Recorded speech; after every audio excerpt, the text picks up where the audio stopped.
I declare an interest that I am a Muslim woman and CEO of Muslim Women's Network because my contribution for International Women's Day will be focused on Muslim women. My Lords, I start with a question. Who gets to decide the identity of Muslim women? Too often, it is not Muslim women. For too long, others have defined who Muslim women are. Muslim women are seen as oppressed, dangerous and othered. Oppressed, especially if they wear the headscarf, and more so if they wear the face veil. Some women may well be coerced into wearing a face veil, but this can be addressed through domestic abuse legislation. But many Muslim women choose to wear it, hard to believe. But their choices must be respected, and their different motivations are never considered.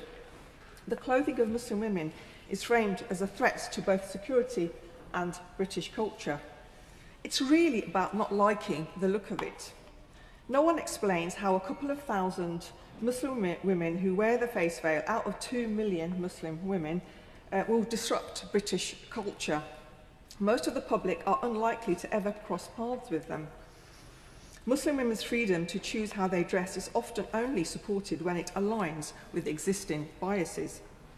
When government claims to protect Muslim women, the focus is narrow. Forced marriage, honour-based abuse, FGM. These issues matter, of course, but why is there no urgency when Muslim women and girls face hate crimes, domestic abuse, grooming, sexual exploitation? Only abuses linked to culture are taken seriously. Why is that, my lords? A 15-year-old Shamima Begum was not viewed through a lens of grooming or trafficking, she was viewed through a lens of terrorism. In domestic abuse cases, the explanation often defaults to culture, controlling in-laws, parents, language barriers, honour-based abuse. But abuse is not always about culture. It can be just about misogyny and male violence. Framing women's suffering only through culture exposes an unconscious bias.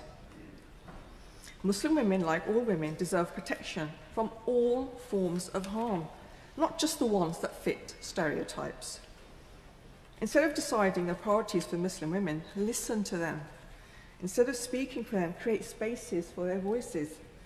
Right now, Muslim women are deeply, deeply worried about their safety in public, online, in the workplace, and when accessing services.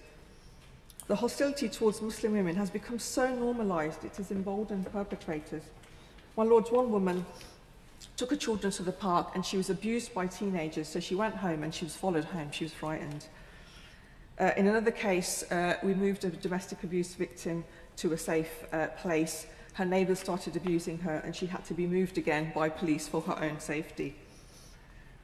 In another case recently, a man signalled that she could cross the road and then tried to run her over and said, "I will get you next time." There are many other frightening stories.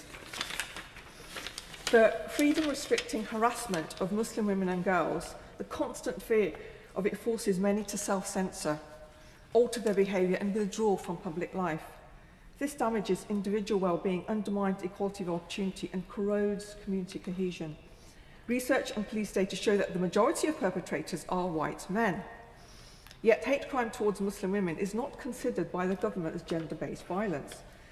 The recent report published by the Women Inequalities Committee on the abuse and harassment of Muslim women confirms that Muslim women are disproportionately targeted in ways that are deeply gendered and racialised in all areas of life, resulting in lost opportunities and poor outcomes. My lords, the government has pledged £40 million for mosques. While I acknowledge their security absolutely needs strengthening, but not a single pound for Muslim women has been ring-fenced. This is a sexist approach. Perhaps the government too believes the stereotype that Muslim women have no agency.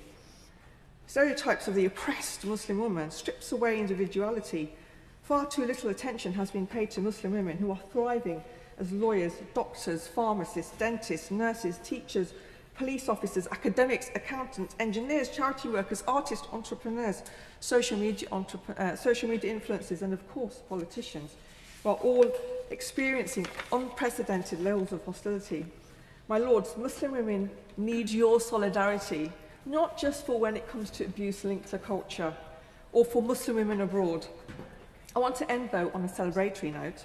A year ago, I launched Muslim Heritage Month, to be marked every March, to tell the positive stories of Muslims in Britain, to help challenge the misinformation about us.